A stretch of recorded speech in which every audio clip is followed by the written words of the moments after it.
A warm good afternoon. Indeed, it's warm, right?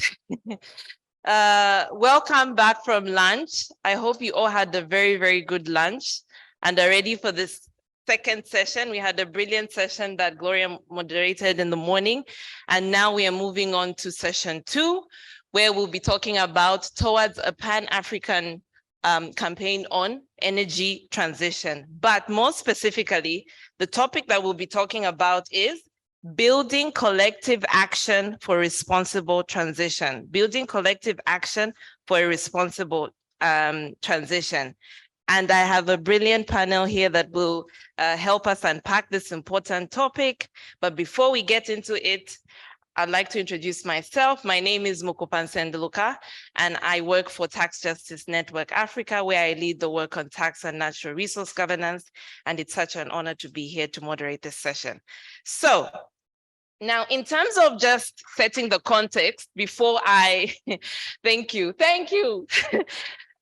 Yeah, before I get into introducing the panel, I think in the morning we had exhausted very, very important issues about the energy transition. And as we heard in the morning, the world needs to move to cleaner, safer sources of energy to avoid the worst impacts of climate change. Minerals such as cobalt, lithium, and nickel and copper are increasingly on demand to help build infrastructure to produce and use electricity produced by wind, water, and sun. And for example, I come from Zambia, where we are the world's 7th largest producer of copper, and in Africa, the 2nd. And we can already see how copper is on demand by various players, countries out there that are interested in coming to mine our copper. So we are seeing these trends in the different countries. This is leading to a fierce competition from richer countries in Europe, North America, and elsewhere to secure the minerals that they deem fit. And this is where I think we've seen the geopolitics at play. China, Russia, the US, all having vested interest to meet their energy needs as countries. So while these issues around accountability and transparency in mineral extraction are well known in the Publish What You Pay network and in Africa more broadly, we are at a time where we need to think about the new context again, that indeed the dynamics around us have changed. The work that we do is still very important, but then how do we adapt to the new context that we are in as activists? And indeed, it's a time that we must adapt. Key amongst this consideration is whose energy transition are these minerals driving and how? Are these minerals really going to transform our energy systems in Africa, or they're securing the energy needs of other players out there? Dr. Marit earlier this morning raised some very important considerations on how we need to ensure that the minerals that are on the continent indeed benefit our people and our communities, to ensure that they contribute to the long-term development. And more importantly, that we learn lessons from the past and not repeat the mistakes that we have made in the past. So today, we want to hear from our speakers here about how the new dimension of the energy transition is exacerbating or changing those dynamics in ways that we as a movement need to be aware of, so that we can then remain effective in the work that we do. And we will unpack this topic from 2 big themes: competition, demand, and community rights. And then we'll also reflect on accountability.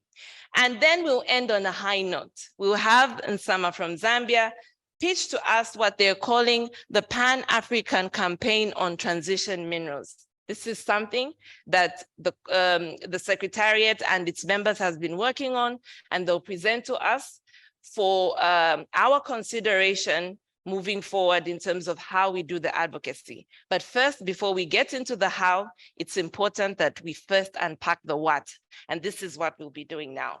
And so, getting to introducing my panel, I'll start with Maria.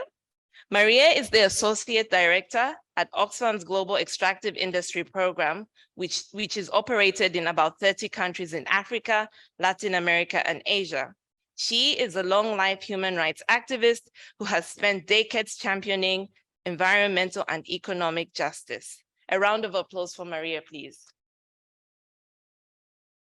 Then we have Joëlle, who is in charge of the Energy Transition Project at Transparency International Initiative in Madagascar, which is currently also coordinating PWYP's work in Madagascar.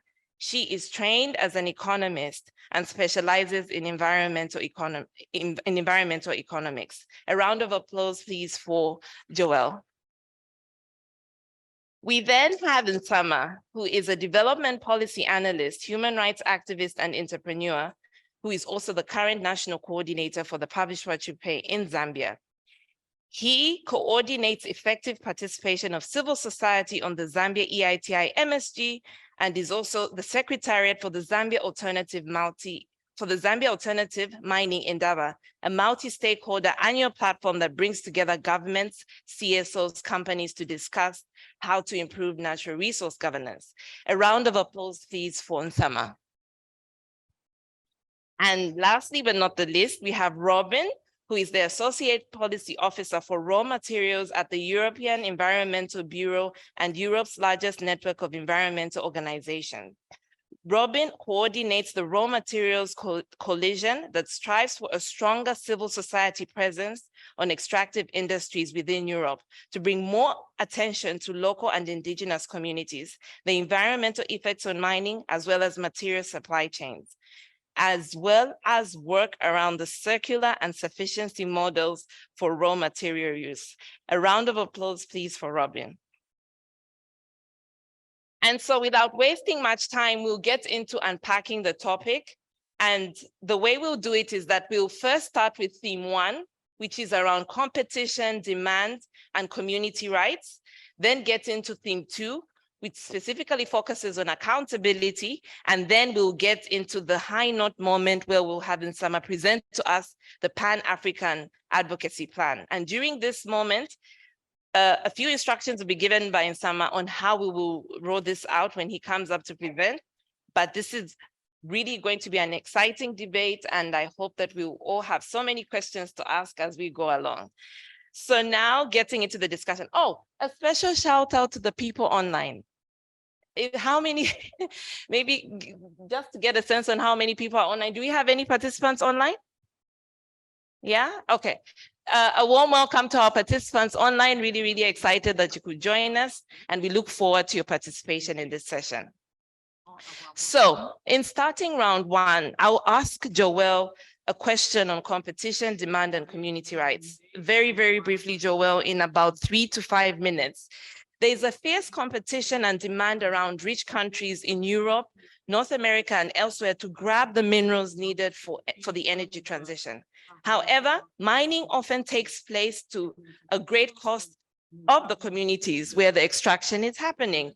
How do these problems manifest themselves in Madagascar, where you work? Over to you, Joëlle. Oui. Yes. Merci, Mukupa, de m'avoir donné la parole. Alors, permettez-moi d'abord de faire un résumé très rapide de l'aperçu et un aperçu de l'état des lieux des minerais de transition de Madagascar. D'abord, la grande île dispose d'importants gisements en matière de minerais de transition et ces ressources sont exploitées à grande et également à petite échelle. Mais, entre autres, par exemple, il y a le graphite. Le graphite, Madagascar est le 2e producteur de graphite en Afrique et il y a également actuellement des explorations en cours. Et selon le rapport de l'EITI en 2020, Madagascar a pu produire environ 61 000 tonnes et plus de graphite. À part cela, il y a le nickel, le cobalt et le platine, dont Madagascar dispose d'une des plus grandes entreprises d'exploitation et de raffinerie en Afrique également. Et il y a également d'autres gisements qui sont disponibles sur les minerais de transition, à savoir les terres rares, le cuivre, le chrome et le zinc. Il faut savoir qu'une grande partie de ces minerais de transition sont exportés en Chine et c'est donc le premier pays destinataire des minerais de transition. Donc maintenant, pour revenir et répondre à la question posée par Mukupa, en fait, je vais vous présenter les résultats de l'investigation que vous Madagascar a effectuée en 2022. C'est une investigation journalistique sur l'exploitation des graphites à l'est de Madagascar. D'abord, au niveau des communautés, les impacts se sont surtout représentés par une absence de consultation locale d'abord. En effet, même les autorités locales ne connaissent pas la teneur des accords conclus entre l'administration centrale et l'entreprise elle-même. Donc, cette situation viole non seulement le droit des communautés à un consentement préalable, libre et informé, mais elle ne garantit pas également non plus des retombées positives pour le district minier, ni pour les communautés minières. Donc, ceci engendre de grandes problème au niveau de la gouvernance parce qu'il y a une multitude de plaintes émises par les communautés alors qu'il n'y a pas de mécanisme de traitement de plaintes mis en place. À part cela, il y a les conflits intracommunautaires. Cette investigation nous a permis d'avoir que entre les migrants et les natifs de région, il y a des conflits. Donc, il n'y a pas de solidarité entre les communautés. Les migrants acceptent d'une part l'existence des entreprises sans se poser trop de questions sur leurs droits et donc sont la plupart embauchés pour des travaux journaliers, des autres intensités de main-d'œuvre par exemple. Et ces dissensions intracommunautaires favorisent l'insécurité et mettent à mal la cohésion sociale. À part cela, il y a également un impact économique sur les communautés minières. Ces impacts se manifestent sur les moyens de subsistance des communautés. L'exploitation minière engendre des déplacements de culture de rente et d'exportation. Il y avait eu les cultures de litchi, par exemple, et l'entreprise minière a dû les déplacer et a compensé les communautés à la baisse. Et ceci a produit largement généré des dégâts de point de vue économique. Ceci montre que l'exploitation minière lèse les communautés et nuit à leur sécurité financière. Il y a également des problèmes de corruption, notamment l'abus de pouvoir. L'entreprise impose aux communautés le montant de la compensation liée à la perte de leurs terres, et ça sans consultation ni négociation. Donc, ceci est contraire à l'éthique et à l'équité également. Je termine avec les impacts culturels. Et les tombes qui sont sacrées pour les Malgaches ont dû être également déplacées par cette entreprise indienne. Et ceci génère des frustrations par les habitants et viole leurs droits culturels fondamentaux. Voilà, merci. Thank you, Joëlle. I think you've given us a good picture on how some of these dynamics can play out at community level, the social, environmental, and cultural impacts, right? And how communities are often left out in the decision-making processes. And so really, really looking forward to seeing how, as we think ahead with the energy transition and the critical minerals, how then we can begin to change some of those dynamics through the work that we do. So thank you for that intervention. And now we will move to Nsama, who will be giving us a picture on Zambia specifically. The issue of capturing the economic benefits of mining, both revenues, but also jobs further up the supply chain, appears to be a priority for the Zambian government, which has recently banned the export of raw materials. Does the recently adopted mining code in Zambia provide more clarity and aspirations for a better redistribution of economic benefits to communities? And what are some of the costs and risks for communities with this approach? And I think, Nsama, this is such a pertinent question for Zambia, especially looking at some of the work that the coalition members have been doing around mineral revenue sharing with Oxfam and others. What would you say, indeed, in terms of Zambia being well positioned for leveraging off the benefit from the transition minerals, particularly copper and others like manganese? Over to you, Nsama. Thank you so much, Moderator. Good afternoon. Distinguished delegates.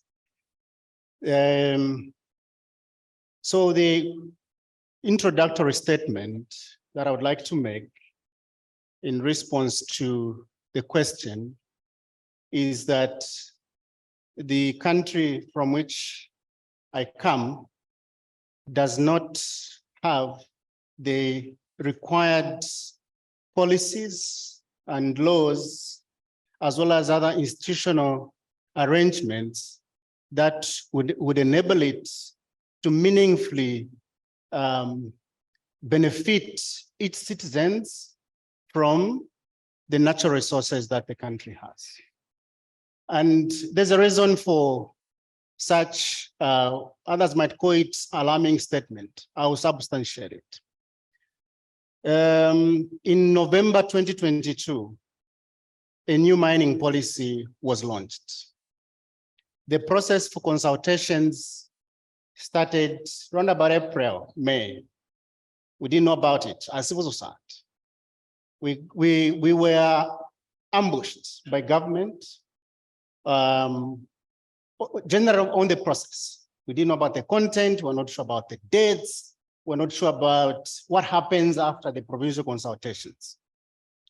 And these comments I'm sharing here, if you check the Zambian media, we shared with the Zambian population that as civil society, we were gravely concerned about the process that the government undertook to come up with a new mining policy to replace the one that had been there for about 7 years or so.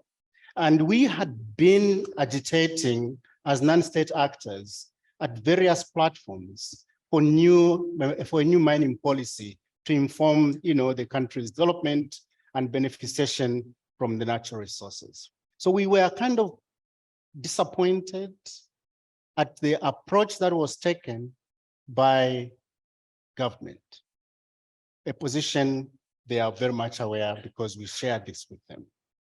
But because we don't want to be just crying, we went ahead and mobilized the key stakeholders, at least in 2 provinces, particularly the traditional leaders, as well as the civil society, to provide some sort of input in that process that was flawed. We worked round the clock to, engage their Royal Highnesses on the key issues that we think would help improve how we are managing or generally the governance of natural resources. Well, the long and short of it is that we submitted that and we were invited to the launch at the beginning of November last year. Again, we said that, yes, we are here, but the point for us is that we are not involved. But what are the issues that we really think would have been important considerations that would have enabled Zambia to really maximize from its natural resources? The government has set a very huge target in terms of production figures for copper, which is our main ore. We are below 1 million metric tons. The government is projecting 3 million metric tons. But when you look at what needs to happen, what needs to be put in place in order for us to be able to produce that quantity, we are left to wonder what was actually informing such a decision. But much more significantly, I already alluded to the point about the people's input. We in Africa, many of us in Africa, have a democratic system, which is the rule by the people. But when we have a system that is not consultative, is not engaging the people, we argue and put it across that the current mining policy and the laws that are being worked towards are not people-driven, and therefore will leave the people out. The energy transition, as it evolves, has a potential to leave Zambia in a much worse of position unless there's drastic changes in that regard. Thank you. Thank you so much, Nsama. Thank you. I think very, very pertinent points raised again. The issue of consultation, again, is coming up in Zambia, as was raised by Joëlle in Madagascar. And I think this is something, I guess, going forward that we need to think about and change. Also, this preparedness in terms of government policies, institutional arrangements, with that target to increase copper production from 800 to 3 million tons?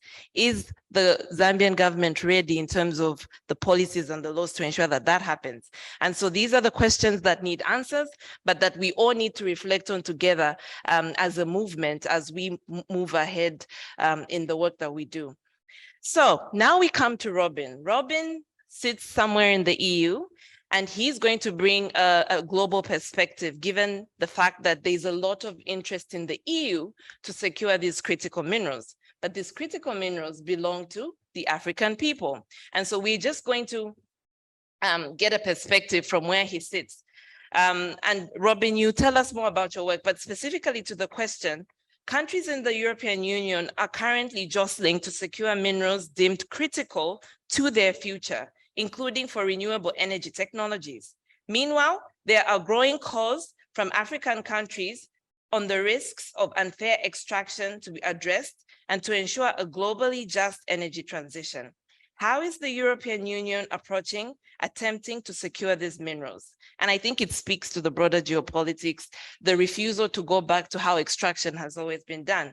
What is the EU doing to think differently around its interest in the critical minerals going forward? Thank you, Mukupa. I think maybe just to contextualize a bit in terms of what the EU has been up to.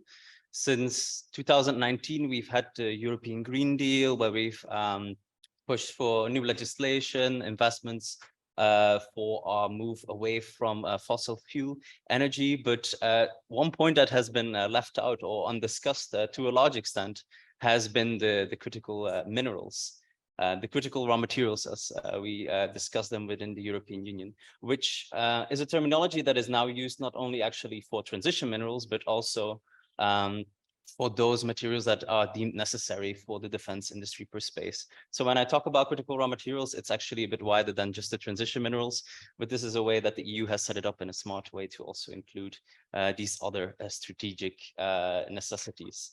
So what we've seen in the past few years, first in terms of supply chain disruptions with the COVID-19 pandemic, and then with the war in Ukraine, also with the energy crisis, is that the world has been shifting, and the European Union is really was a bit caught off guard in this respect. So since beginning of this year, well, since end of last year and beginning of this year, there's been a new push for legislation with the Critical Raw Materials Act, and also the Net Zero Industry Act, which are a bit two sides of the same coin. Critical Raw Materials Act deals with the necessary raw materials, and the Raw Materials Act deals with the renewable energy infrastructure and investments needed there.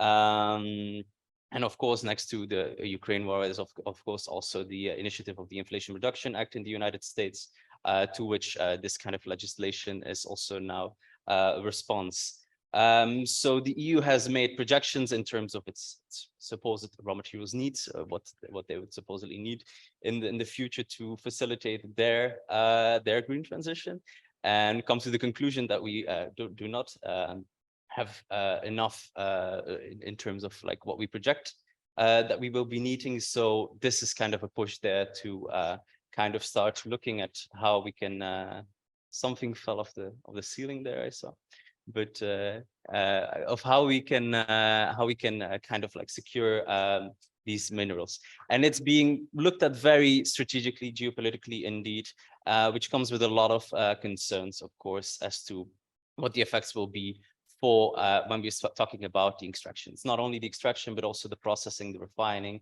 the recycling. The EU has set up concrete targets. They want 10% of domestic production. So they want to boost raw materials extraction within the European Union. They want 10% of the processing capacity, because this is also something that has been almost virtually completely moved to China, and that we see that we have a certain dependency there. And then also 15% recycling capacity.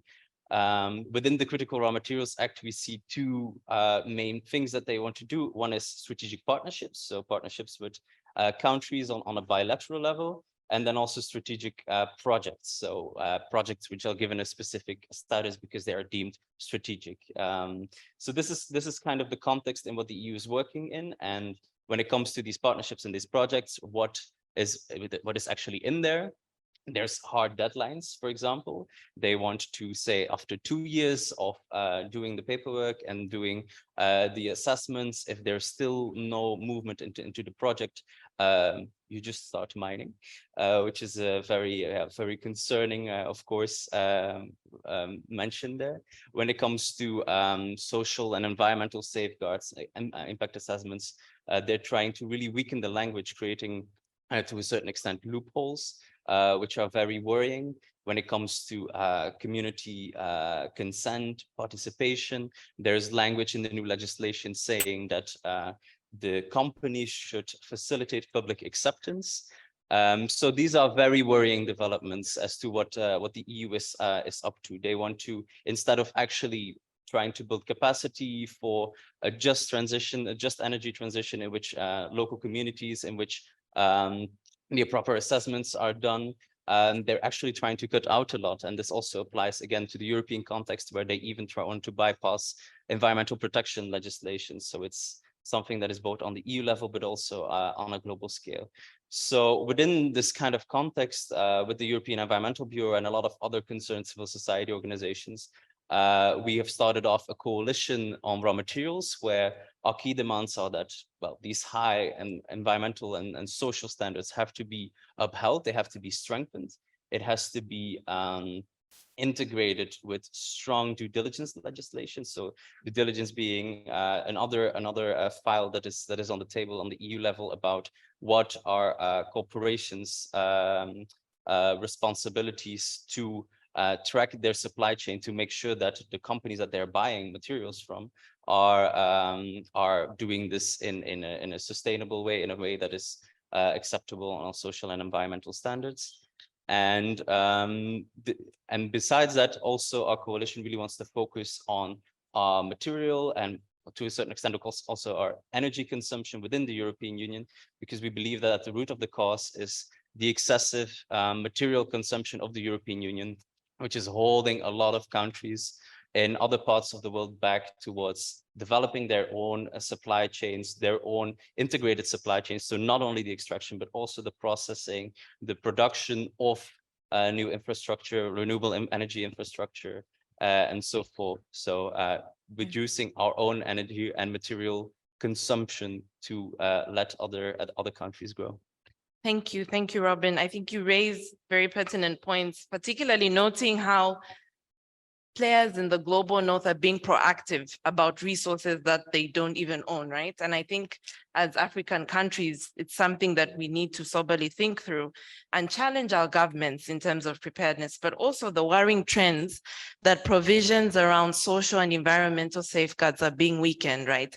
And so with increased extraction, then we are exposing ourselves to further risks in these areas. So thank you for sharing that. And I think this is really, really some food for thought for us as a coalition as we go forward debating these issues. Now we come to Maria, who's going to speak to Oxfam's work.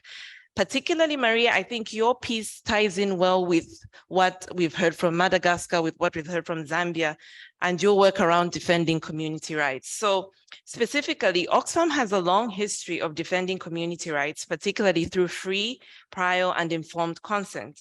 Oxfam has been doing some research in company policies on community rights, gender, human rights defenders, including in areas where minerals are mined like copper and graphite, like we've heard from Madagascar. Tell us briefly about what prompted that research and what are some of the findings and lessons that you're drawing from this important work that you're doing that we as an audience can learn from. What specific risks are communities facing that are exacerbated by the energy transition imperative? Loaded question, but and I know you give us the right answers. So over to you, Maria. Thank you. Thanks so much, Mukupa. And thank you to you and Eric and PWYP for the invitation. It's really nice to be here and to see so many familiar faces. It's been a while. So indeed, as you said, Oxfam has been working with communities at the front lines of extraction for 2 decades, we advocate for rights-based approach to extraction with communities at the center of decision-making, supported to exercise their right to know and their right to decide. And like Publish What You Pay and so many other groups at this conference, we have scaled up our focus on responding to the climate crisis, and this has meant a scrutiny on minerals. And in particular, minerals for the construction of rechargeable lithium-ion batteries. Batteries will electrify transportation. They provide stationary or grid storage for connecting wind and solar to domestic power grids. Scooch it over more. Closer. Okay, is this better? So if you look at mineral demand projections, and the scenarios are like notoriously bullish and unreliable. And even when you take into account circular economy, and Robin, absolutely right about decreasing consumption. And if you look at recycling, and we absolutely need to minimize the need for new mining, the demand is still unprecedented. So our concern, as we've all been talking about here, is that this new mineral boom, and that's what it is, this clean energy boom is moving forward without addressing the real deep governance challenges that we all know about in this room, that have continued, as we heard from Madagascar, continued to plague the sector. And we have ample evidence from past commodity booms that governments and companies too often fast track mine project approval processes without adequate safeguards in place to avoid human rights abuses, gender-based violence, environmental harms, and corruption. And I'm so glad we talked about corruption in this morning's panel. And our concern is that there's this false narrative that is emerging, that there's simply no time left to arrest the climate crisis without a massive expansion of mining. And in particular, as you mentioned, Mukupa, that this will undermine community consultation and consent processes. So to your question, we undertook research that will be out next month, and we examined the publicly available policies of 43 companies engaged in production and exploration of 5 minerals used in rechargeable lithium-ion batteries: cobalt, the DRC, nickel, lithium, graphite, and copper. 10 companies per mineral, some overlap, hence the funny number. And we looked at the extent to which their policies were consistent with current norms around community consent and the principle of free, prior, and informed consent, the right to free, prior, and informed consent for Indigenous peoples. And we looked at intersecting issues. So how companies are addressing gender power relations, companies' approach to human rights and environmental due diligence, and companies' commitment to respecting human rights defenders. And I'm so glad we also talked about civic space this morning. So really looking at the extent to which, companies are colluding with governments for basically arresting you for being critical of their projects. So what we found in the analysis is, you won't be surprised to hear that what we found is that the battery mineral sector is not sufficiently ready to support a just energy transition under current policies. Of the companies we analyzed, more than half have policy commitments to respect the rights of Indigenous peoples, great, but only 13 make explicit reference to free, prior, and informed consent. And most of all of those commitments are qualified with language like will aim to achieve, or will work to achieve, or will seek to achieve. And language like this really leaves open the possibility that if consent isn't given, that a company will move forward with a project anyway. And only one company in our analysis had an explicit commitment, public commitment, to not move forward with a project if they didn't reach consent. So to bring home the point, based on recent EITI data, 80% of the 700 mining projects for transition minerals in EITI implementing countries are located near or on the territories of Indigenous peoples. And getting to consent, we know from in this group that it means negotiating fairly, being transparent, and delivering strongly negotiated, culturally appropriate agreements with affected communities that contribute to their development priorities. Of the companies we analyzed, 1 and 2 have human rights policies, but very few describe and detail the human rights due diligence process, which Robin, you talked about, nor commit to disclose regularly and proactively how they are performing. And we absolutely need this. We need human rights due diligence. It's an ongoing process. It means being explicit about human rights risks from companies, acting on this, tracking this, communicating externally on performance. On gender, none of the companies we surveyed publicly commit to explicitly integrate gender analysis as part of their impact assessment or their consultation processes. We are seeing some movement on gender workforce issues, and companies are increasingly have adopted gender equity and inclusion policies, which is great, but this isn't on the whole extending to community engagement. And then finally, on human rights defenders and dissent, only 8 of the 43 companies we analyzed have a clear policy commitment not to retaliate against project opponents. And we need companies to defend dissent and use their leverage to push back against efforts to restrict the work of human rights defenders, of anti-corruption activists, of whistleblowers, of journalists. And I'm hopeful that we will soon see a major mining industry association come out with a binding human rights defenders position that is binding for its members. And maybe just one last thing. This wasn't part of the battery mineral research, but we need companies across the battery value chain to make anti-corruption a priority. And we know what this means. It means companies following through on their commitments to transparency of project level payment, contracts, and beneficial ownership disclosures with global standards and rigorous third-party due diligence. We need companies to adopt risk mitigation measures regarding agents, state-owned enterprises, and politically exposed persons, and invest in effective whistleblower mechanisms. And if governments and companies are serious about a just transition, they need to really match their rhetoric with action. Thank you, Maria. I think your research brings out we can clap. Yes, thank you. We must clap for everyone if we start to clap, huh? So yeah, I think your research, you raise very, very pertinent issues around addressing legacy issues around governance, right? And also the narrative building. So we are being told the world is on fire, the planet is on fire, and so we need to transition. But the question is transition at whose pace, right?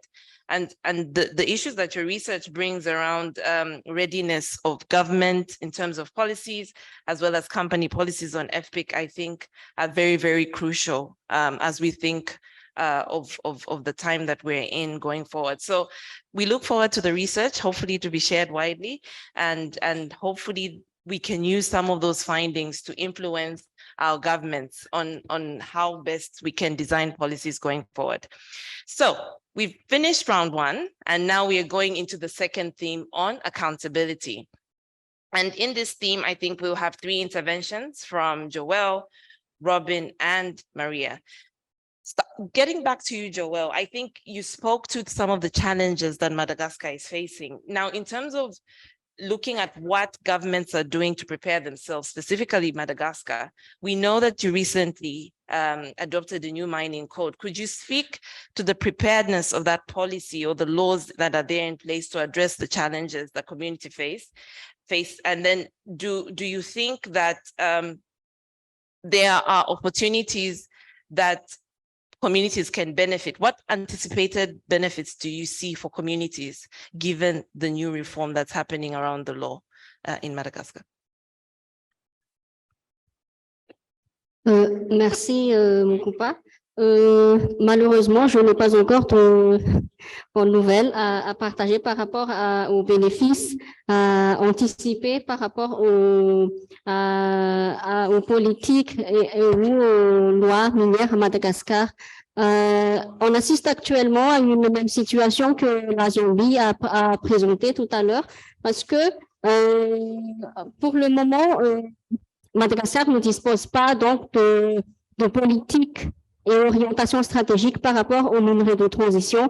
Et actuellement, l'avant-projet de loi portant la refonte du code minier à Madagascar qui a été, puisque le code minier a été effectué en 2005 et en 2000, il y avait eu donc des consultations par le gouvernement au niveau des sociétés civiles pour la refonte du code minier. Et actuellement, ce nouveau code minier au niveau du Sénat et après avoir adopté par l'Assemblée nationale.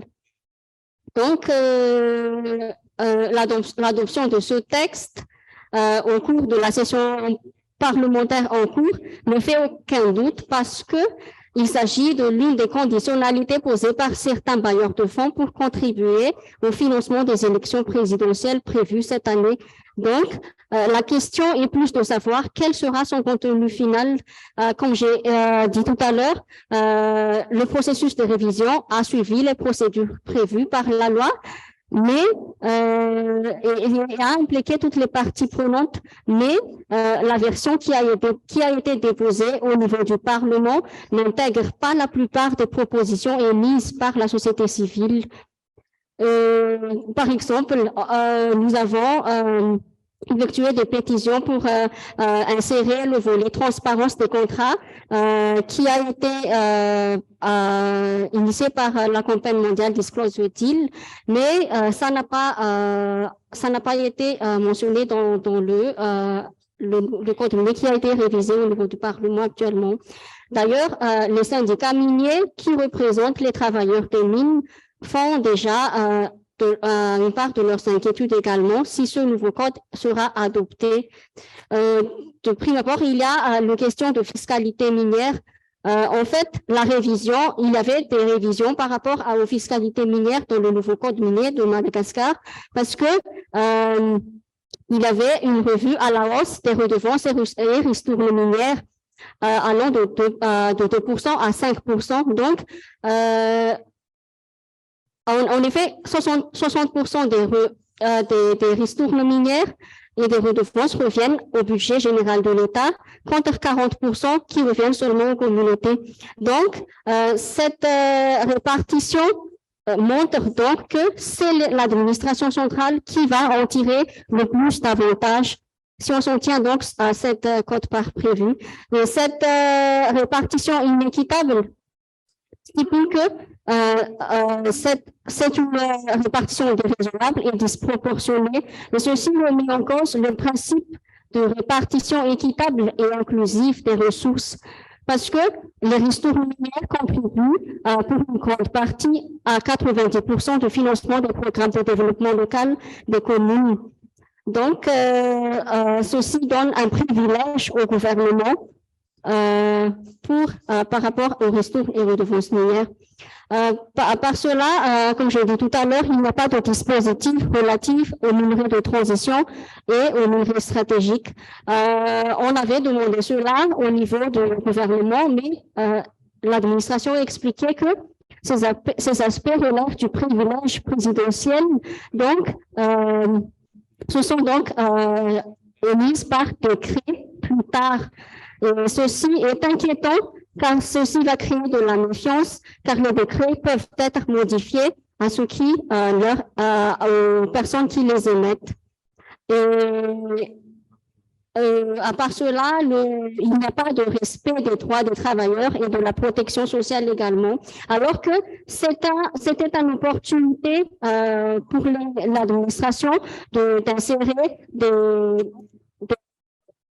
sur la création d'emplois décents, la protection des droits des travailleurs, y compris ceux des femmes travaillant dans les mines, et aussi d'insérer la notion de salaire vital, le dialogue social et la protection sociale. Donc, à ce stade, nous sommes plutôt inquiets quant à la suite des événements sur ce qu'est vraiment le bénéfice qui va venir aux communautés. Merci. Thank you, Joëlle. I think, again, you painted a picture in Madagascar that's not so inspiring. Particularly what I picked out is the issue of contracts, right? Which needs to be something that we address as a continent going forward, that contracts need to be transparent and available, and citizens need to be able to know the terms of those new deals. The issue of taxation that you raised, and also this thing around worker rights. So I think that's the challenge we face even when we think about accountability. And Maria, linking to what Joëlle has just shared, which is quite concerning and is not very promising, what are your reflections around the accountability landscape as we shift in this new context of the energy transition? How are you seeing this change? And where are the new leverage points to push for justice and accountability, given that we are seeing the same legacy issues perpetuating themselves, and indeed they will become more complex? So maybe you could give us some hope. Give us some hope. Well, the name of this panel is Building Action, right? Building collective action. I would perhaps highlight 4 levers, and they're not necessarily new. But the first and foremost is mining companies. It's not a new level, but we absolutely need to collectively keep pressure on mining companies, explorers and producers. Companies are not going to move unless they are pushed to move. Companies are not going to move unless they are pushed to move. CIP is here, the Center for Public Integrity in Mozambique. They put out a report last year scoring the performance of extractive companies operating in Mozambique. That was great. We plan to use our battery mineral report to influence companies as well, and in particular to focus on the laggards, on the smaller, newer, lesser known companies. I don't like to be called this, but you can call them the junior miners. When we looked at the different commodities, graphite and lithium companies stood out as lagging across all indicators we assessed. And this is likely because there has been less public scrutiny on these mineral supply chains than in the past. Across all commodities, exploration and pre-production companies, the first ones on the ground, are falling short. Some of these pre-production companies, while they're sitting on potentially major mineral finds, they have very small teams. A lot of them are consultants. They have the weakest human rights policies and practice. But again, they're often the first ones on the ground engaging with communities on land acquisition and agreement making and consultation and consent. And I am itching to tell you and to drop some names of companies, but I can't right now because we haven't finished doing the review opportunity to comment, but you will see the report next month. So that was one. The second lever is investors. Follow the money. Company shareholders, project investors, they need to hear from us. In our analysis, we looked at the types of financing for each of the selected companies. We looked at investors, bonds, and shareholders. For each commodity, the share of loans versus underwriting, copper and lithium were the biggest recipients of financing. And we plan to present the report findings with investors and ask them to use their leverage with the communities in which they invest to really strengthen their policies and practice around community engagement. And this isn't just private funding, but also public financing. We heard about from Fatima about the graphite mine in northern Mozambique in Cabo Delgado. And this is, as we know, the site of the insurgency. There's a graphite mine there operated by the Australian company Syrah. The company processes its graphite in a facility in Louisiana in the south of the United States. Then it sells it to Tesla. And that US plant received $100 million from the Department of Energy, the US Department of Energy. And the DOE, the Department of Energy, is not regulatorily mandated to look at human rights due diligence upstream.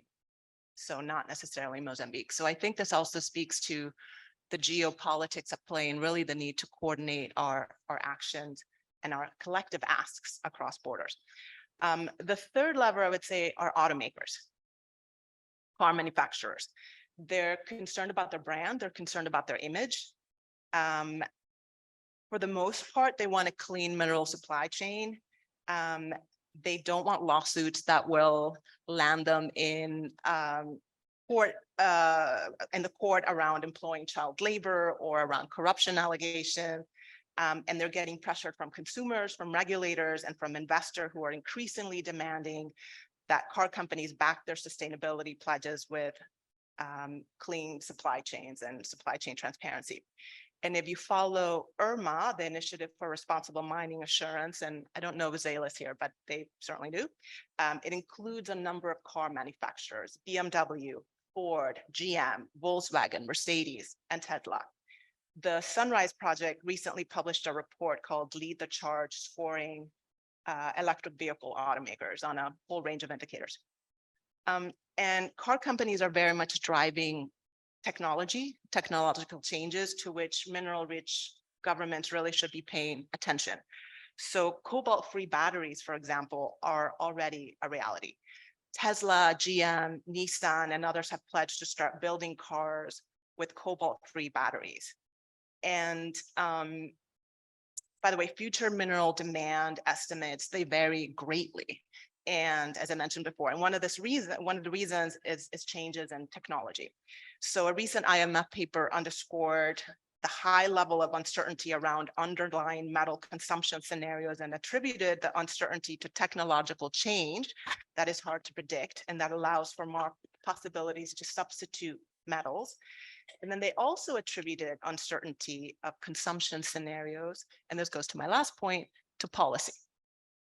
And the speed and direction of energy transition depends on policy decisions that are equally difficult to forecast. And Robin spoke to EU battery regulation in the US. The US government is on a mission to secure mineral supply chain to meet its renewable energy objectives.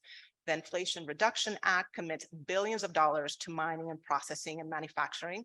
There's a US Mineral and Security Partnership, which includes a number of countries, including African countries. There's the non-binding MOU that the government signed with DRC and Zambia, and then Zambia again. So we all really need to be coordinated on our asks and our joint advocacy strategies, because this is very much a political chess game. Thank you, Marianne. I like the point that you ended on, that how do we build collective action, given that the issues are so complex, but also we see aggressiveness from the global North countries. And having followed the US, Zambia, DRC MOU, it was a very confusing process in that you had the DRC and Zambia agree to sign an MOU for value addition. And then suddenly we had the US come into play. And in the name of providing technical capacity. And you start to ask the question, what technical capacity then is being provided? And is that capacity not in the countries that are mining these resources? So a lot of issues and a lot of concerns for us to think about as we think through building collective action. Before we get to the exciting part, we'll have Robin just reflect on you spoke about the EU Critical Raw Minerals Act. How are the needs of producer countries and communities being considered in this process? Is accountability being adequately embedded in these processes? And where do you see opportunities to improve as we continue to engage on the energy transition? In 4 or 5 minutes. 4 or 5 minutes, duly noted. In terms of accountability being implemented now within the Critical Raw Materials Act, I think there's, again, as I mentioned earlier, disappointingly little, but there are a couple of opportunities, certainly that is the case. When it comes to, the accountability of companies towards governments, as I mentioned before, there's the work around the Corporate Sustainable Due Diligence Directive, so the due diligence idea. I think, yeah, also the battery regulation was mentioned, which was kind of in a way a bit of a tryout of how something as due diligence could function, where corporate sustainable due diligence is more on a wider set of aspects. It's not only about extractive industries. The battery regulation is about the whole battery supply chain, also the recycling, the waste, etc. Then, so there's already some work there, but there's certainly room for improvement. When it comes to, for example, communities towards governments, for example, also towards the European Union, I think there's a lot of potential, because with these strategic partnerships and strategic projects that the EU is trying to develop now within this legislation, there's also consideration of a critical raw materials board, which would be a body for consultation of different parties about the status of projects. And as it stands now, actually, the case there is that who is going to be in practice on the table in these boards is the European Commission itself, or the EU, the member states, and the industry. and the financial institutions. So just these, and no talk of civil society or communities. And this is something that we're really pushing for now, also with the coalition, to bring this into consideration, and also to create a bridge for you know, these strategic projects that will take place outside of Europe. So under bilateral agreements with third countries, that yeah, there needs to be also a space created for local communities and local grassroots organizations, civil society organizations, to weigh in on these discussions. And this is really a potential opening if you look at it from like what civil society organizations can mean towards the EU. But the same is also true if you look at how this can be a tool for civil society to be more present towards its own respective governments in terms of extractive projects, and the fact that the EU can also, with its new legislation, if we have sufficient support with civil society to push this through also on EU level, require third countries to have their civil society involved at the table to develop these new projects, and whether they want to develop them as well. That's also always an important question. In terms of the tools, yeah, I mean, what can it be about? It can be about whether it's strategic or not, because this also is linked to various, yeah, as mentioned before, what kind of legislation or what kind of safeguards it has to abide to. It can also be linked to the financing. At this point, it's still quite unclear on the European Union level what kind of financing would come in with these projects, but there's talk about having the social climate fund included, or the EU sovereign fund, and then also like bringing in various private investors. So this can be also then on the negotiation table if as leverage to kind of yeah, go for a more sustainable and inclusive and benefit sharing practices for added value. And I think it's also very important then to, yeah, just for us also as civil society in Europe to get input on how can we work on this added value and benefit sharing, what would be demands from civil society in partner countries that we can push through towards the Commission to kind of have this kind of triangular way of trying to influence our respective governments to kind of tackle this issue. Yeah, I think that's it. Thank you, Robin. And I think the crucial point is that we need civil society seated at the table if we want proper accountability to happen, as we've seen with the multi-stakeholder approach with the EITI. So going forward, how do we ensure that more of the civil society voices are in those EU processes, but also how does the civil society in the EU coordinate better with civil societies in places like Africa, like the PWYP movement, so that then we're speaking to the issues that are really on the ground. So thank you for that, Robin. And now we will transition smoothly to the third and final round, which is the Pan-African advocacy plan, really giving us a sense of what collective action could look like for the coalition, right? This is not a document that is being imposed on us. No, this is a document that is just being shared to identify some of the things that have been thought through so far, but also to allow us to add on to that document. And later on, there'll be a process through which we can contribute to the conversation through a QR code that will be shared. But without wasting much time, Nsama, over to you. Inspire us for collective action on this issue. Do you want to stand?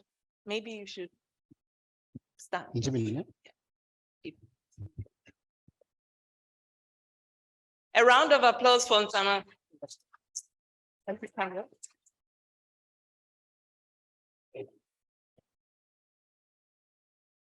Thank you. Thank you so much. So the campaign really is to help remove the worry. I see worry on your faces that the last hour we've just been feeding you with how bad the situation is. No, we are a group of activists that don't give up in the face of a struggle. And so this campaign was developed with that in mind, that yes, there are these issues that are confronting us, but let's find a way in which we could perhaps respond. And therefore, as part of the process towards developing this campaign, there was a working group that was put in place that involved the national coordinators from the countries involved, and all of them are in this meeting. And that also, of course, involved our friends from AfriWatch, as well as Global Witness that worked with us to, in that working group. And about May, just last month, a couple of weeks ago or days ago, there were national consultations that were held to build consensus from the national movements about what the key priorities of this campaign should look like.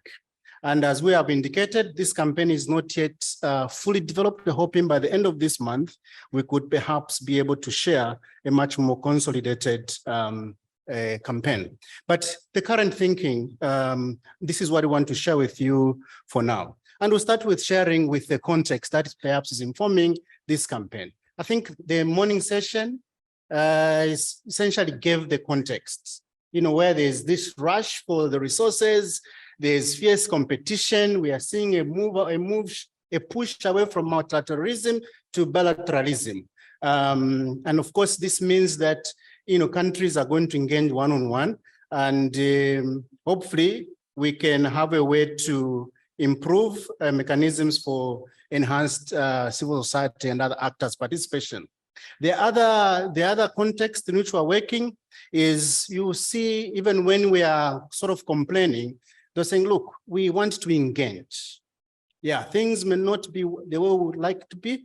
We want to engage. We're no longer stone-throwing set of activists. We are adopting a much more mature approach so that we can find a way to ensure that Africa's resources actually work for Africa. And the third context in which we are developing this campaign is informed by an observation that there's global attention and perhaps funding towards climate action in Africa. And this acknowledges that the climate crisis has a disproportionate negative effect or impact on the continent. But again, there's an observation that this climate conversation does not yet include the role of Africa's transition minerals in a much significant way. So yes, we acknowledge that Africa will be disproportionately impacted, negatively impacted, but we don't seem to see money going in that direction, as it were. And particularly the role that transition minerals are going to contribute to that climate crisis. So what are the opportunities that we're seeing from this process? Two themes emerge that around which we're hoping to build our advocacy plan. The first one is the notion that I think we seem to be in agreement in here that Africa's minerals for Africa's development. That seems to be emerging, and there seems to be consensus within this conference, and I think beyond.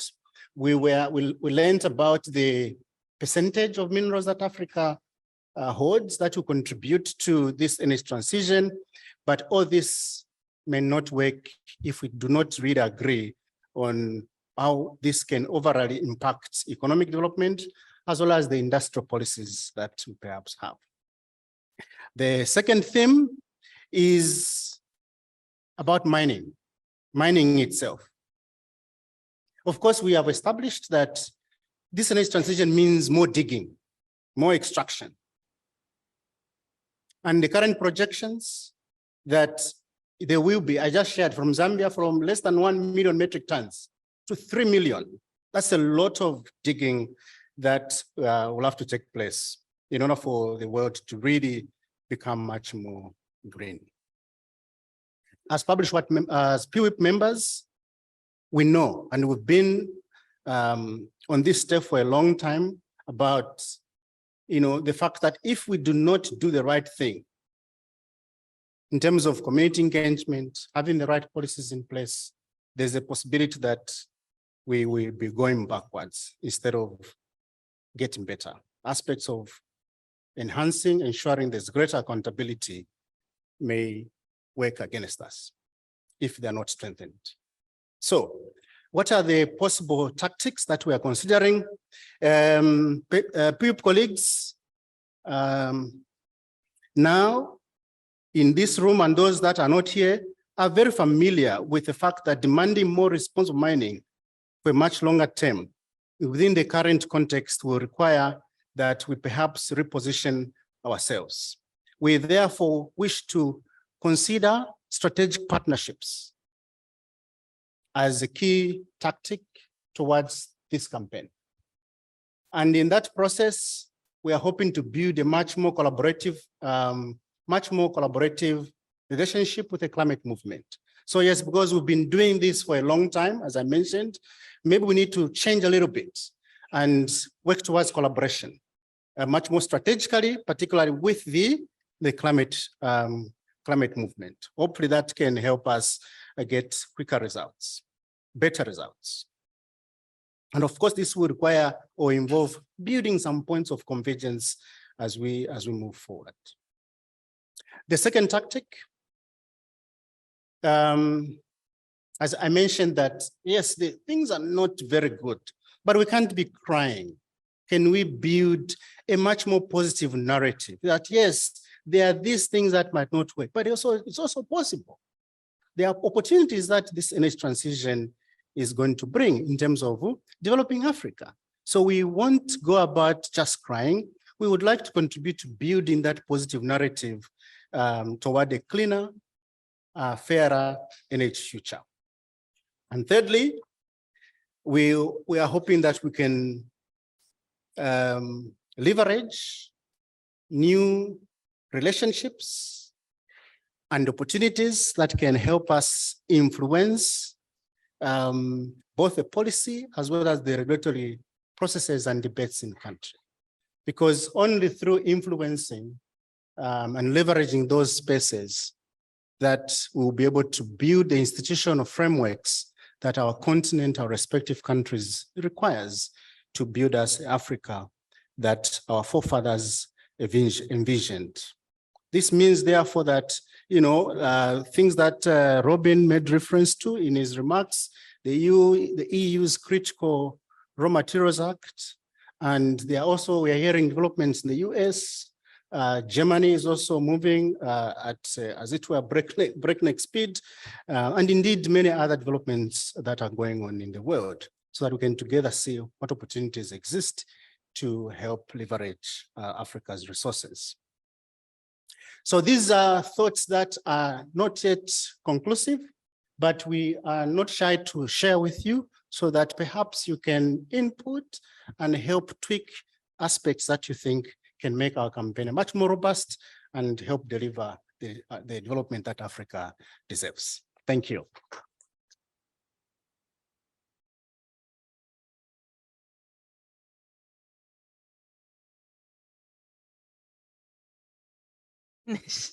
Okay, it's back on. Thank you.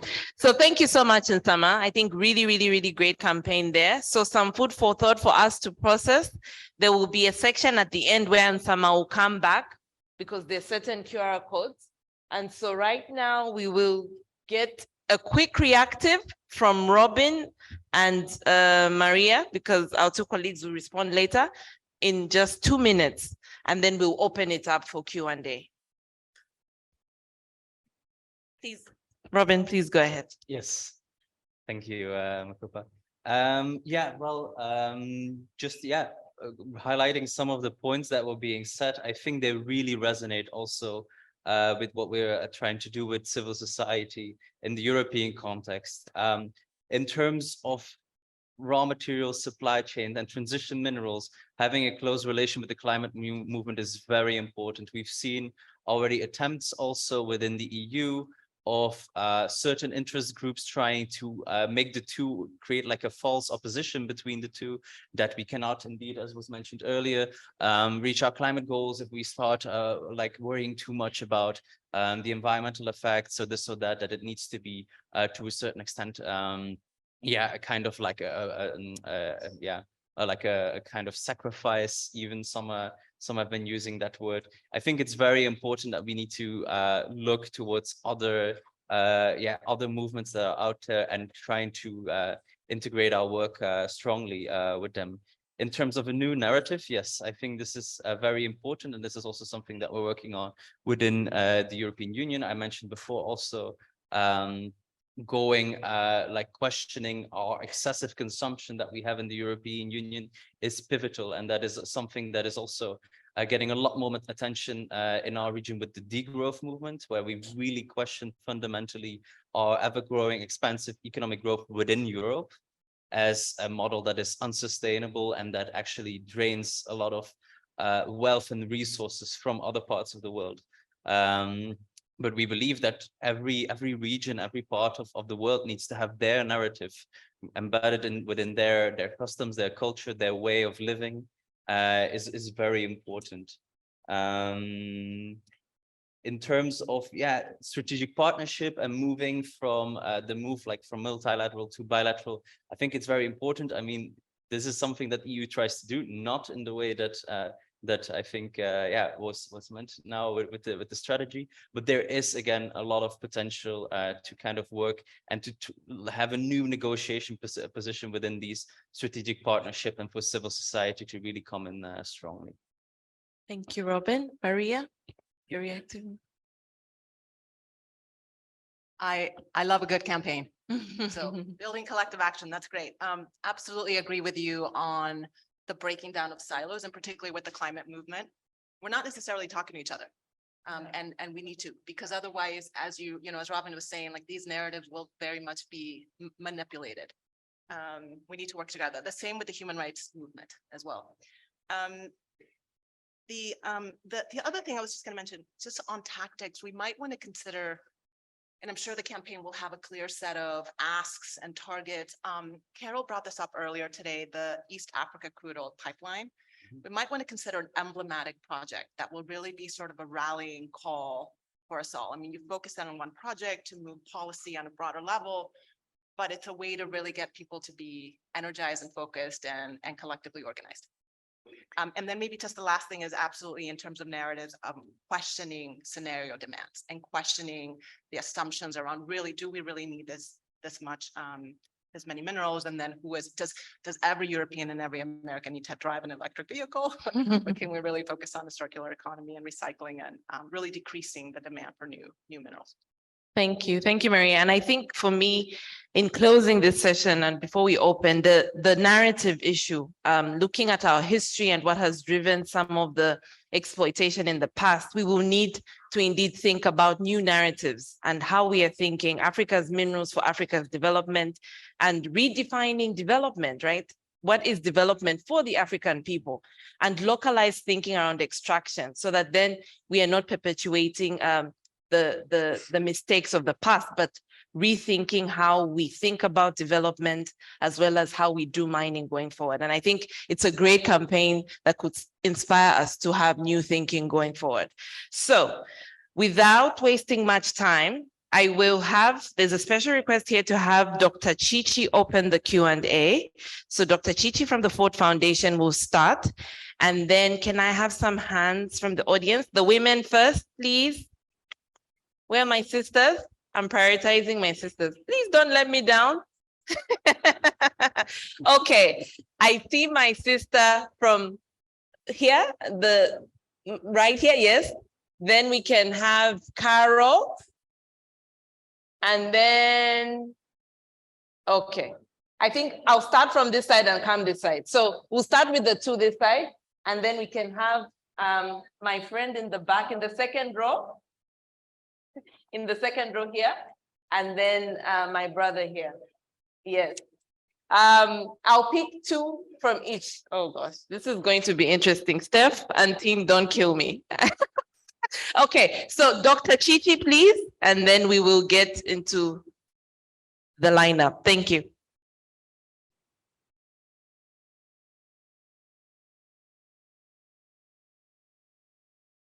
And please, as you ask your questions, you could direct them to the panelists that will be more strategic. Thank you.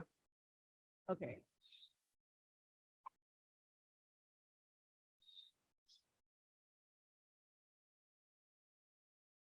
Hello? Hello? Can you hear me?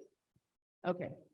So thank you so much for a really, really interesting and informative. I have two questions and I'll be very quick. The first for me is, how do we make sure that civil society is actually speaking in the spaces where governments are, and the private sector as well. Because I find that even though, sessions like this are extremely important, many times the governments are not here or are not here in the, the levels of government we require for decision making are not here. I was in the Africa Dialogue earlier this year in Ghana on AFTA, and the conversation was on AFTA from policy to action, and it had governments. The president of Ghana was there. It had almost all the CEOs of private sector in Africa represented. The head of AFTA was there, and there was no session on natural resources, not a session. And throughout the 3 days, there was not one mention of natural resources. I mean, I'm not even talking about discussing it in the context of everything. There was no mention, whether it was from the government or from the people who are there. And for me, I'm like, these are the people who are going to take on and make the decisions that we're looking for. And civil society is completely missing. There should have been a session on natural resources. There should have been a session for civil society. So my question is, how do we make sure that we're not just talking to ourselves, but that we are also, ensuring that our voices are heard in the spaces where the decision makers are? That's the first question for me. The second question for me also is that, African governments we don't have a united voice around policy. And of course, that has come up here. We don't have a voice around whether it is transition minerals or the policies that are required for engagement and the rest of it. At the Mo Ibrahim weekend last month, 2 months ago, the president of Kenya talked about wanting to lead on this sort of, getting an African voice around energy transition and the rest of it. But it's clear that, this isn't happening. How do we make sure that civil society is actually helping government do this? And for somebody, like the president of Ghana, who now wants to lead this, how do we make sure that we are in that space, ensuring that whatever voice the African leaders come up with is the voice that we want and is and it's what's going to make the difference, for Africa? Thank you. Thank you. Thank you for those very elaborate questions. And I think I'll ask the panel to take note so that we respond accordingly. So my sister here. OK. And then we'll have Carol. M'appelle Nsenduluka de Madagascar. OK. En fait, juste quelques questions. Tout à l'heure, vous avez parlé de, peut-être ma question est à M. Nsama, peut-être, si je ne sais pas s'il pourrait répondre par rapport à ça, sinon les autres panélistes aussi peuvent y répondre. Tout à l'heure, vous avez parlé dans votre présentation concernant les impacts économiques et sociaux. Et je voudrais savoir si vous pouvez nous partager, par exemple, quelles sont les procédures que vous avez procédées ou effectuées afin de réduire les impacts environnementaux face aux exploitations minières. Parce qu'étant donné, qu'on le veuille ou pas, lorsqu'on parle d'exploitation, il y a toujours des impacts négatifs sur l'environnement. Et ma deuxième question, c'est toujours par rapport à l'environnement. Qu'en est-il par exemple, dans votre pays, je ne sais pas, du suivi inclusif des plans de gestion environnementale et sociale sur ces sociétés minières? Voilà, merci. Thank you. Thank you so much. Carol, the lady. Thank you so much to the presenters and the panel for this. Maybe Nsama, maybe a suggestion to the campaign. I come from the climate movement, on the side of the climate movement. And what, I guess it's for the coalition to hear, and what is missing a lot when we talk about transitioning from oil and gas is the bit of alternatives. And this is a place. Sorry, Carol. I would like Nsama to actually listen to your question because it's targeted at him. So please. It was a suggestion. Thank you. One of the things that's missing with the linkages with the climate movement of where I'm coming from is more around alternatives to phase out from oil and gas, because the question that is consistently asked is, what are the alternatives then for the African continent? And this can be a place in which this campaign makes the linkages with the climate movement so that we have proper alternatives that are African-led and we can governments. Now, my question now is actually to Maria.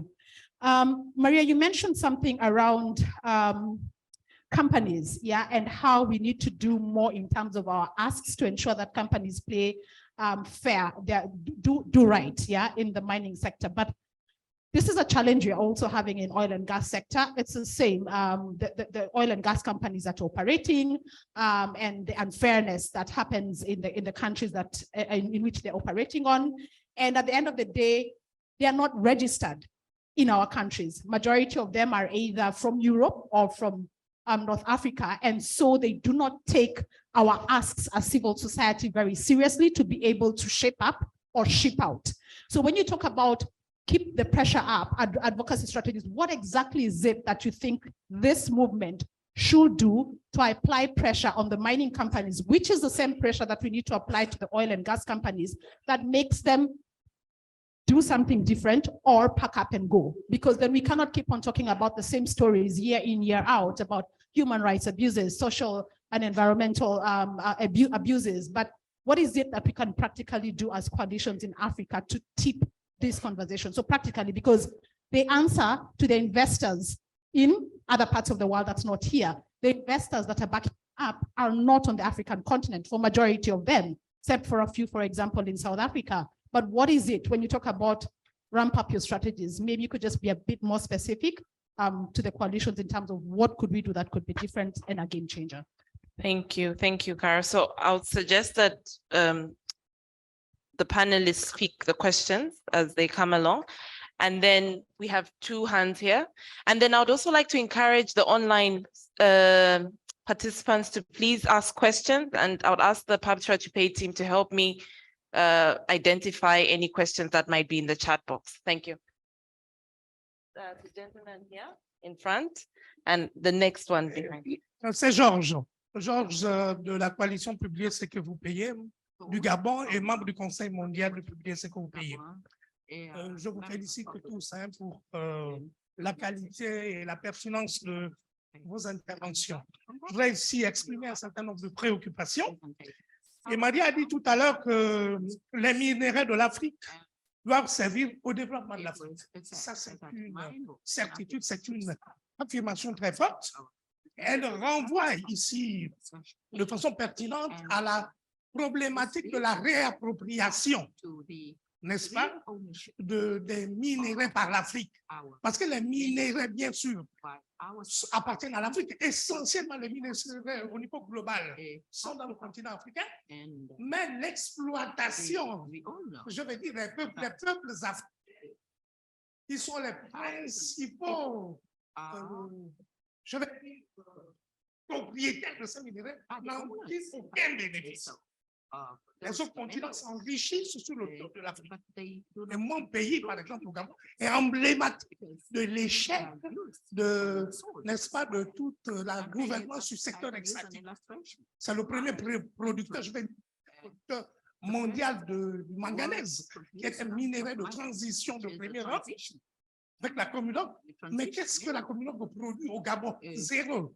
Sur le budget national, la communauté ne produit pas 10%. Or, la communauté fait partie, à travers sa filiale française, sa maison mère, des compagnies les plus riches en France. Mais dans le zone extractive de mandat, c'est la pauvreté la plus abjecte. Moi, je pense qu'il y a d'abord une nécessité d'un leadership africain. Il faut qu'il y ait un leadership véritablement dans le cadre du plaidoyer mondial que nous sommes en train d'implémenter, que les Africains puissent avoir la capacité de revoir tous les contrats, de révisiter les contrats afin que ces contrats soient avantageux. Parce que c'est nous qui devons dicter les règles du jeu et non les acteurs internationaux. Donc, c'est ce que j'entends par leadership. Il faut revoir, il faut renforcer Le leadership, il faut des vrais leaders. Et ce leadership doit être effectivement appuyé par la société civile. Il faut que la société civile joue un rôle moteur stratégique pour accompagner ce mouvement.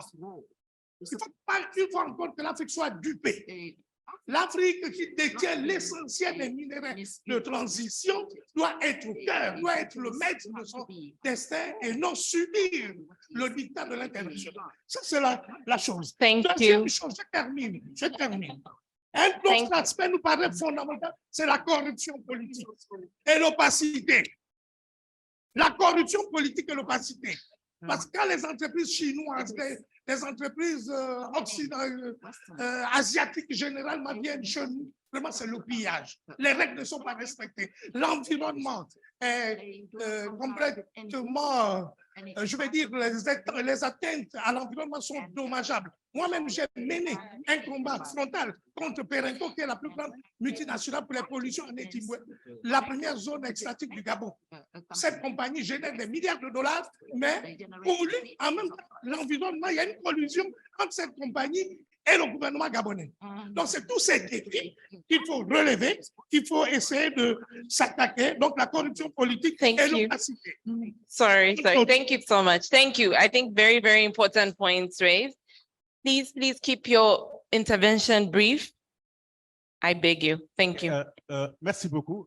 Moi, je m'appelle Taladien. Je dirige le réseau des radios communautaires du Sénégal qui compte 132 radios communautaires. Mais aujourd'hui, dans cette auguste assemblée, je ne prends pas la parole en tant que président de l'association ni un journaliste. Mais je le prends en tant que Sénégalais qui a fait le tour de ce pays et dont ça m'a poussé quelquefois à la révolte. Moi, je pense que les panels ont été très riches. Mais on doit se poser la question, mais pourquoi chaque fois c'est l'Afrique? La question est là, pourquoi c'est l'Afrique qui ne bénéficie jamais de ces ressources? Pourquoi? Le Qatar est un petit pays, quand même. Je ne dis pas qu'il n'y a pas de problème à ce niveau-là, mais quand même, ça donne l'impression que les ressources minières, les ressources pétrolières et gazières du Qatar profitent aux Qatariens. Mais pourquoi pas l'Afrique? Pourquoi l'Afrique? Moi, je pense que le problème de l'Afrique aujourd'hui, c'est son élite politique qui est corrompue. C'est l'élite politique qui est corrompue et que les multinationales, sachant que ces gens-là sont des corrompus et c'est des pouvoiristes, voilà, la porte est ouverte pour toutes les manipulations. Je suis d'accord à ce que cette société civile-là puisse véritablement jouer le rôle. Mais cela ne sera fait que si la population victime prendra en charge ces questions-là. Allez à Kédougou. Mais ces populations, c'est dans l'extrême pauvreté. Et il y a un autre problème que les gens ne voient pas. Les conséquences même de l'exploitation sur le plan sanitaire de ces populations-là. Souvent, ces questions ne sont pas évoquées. Mais c'est extrêmement grave. C'est pourquoi moi, je pense aujourd'hui que pour arriver à infléchir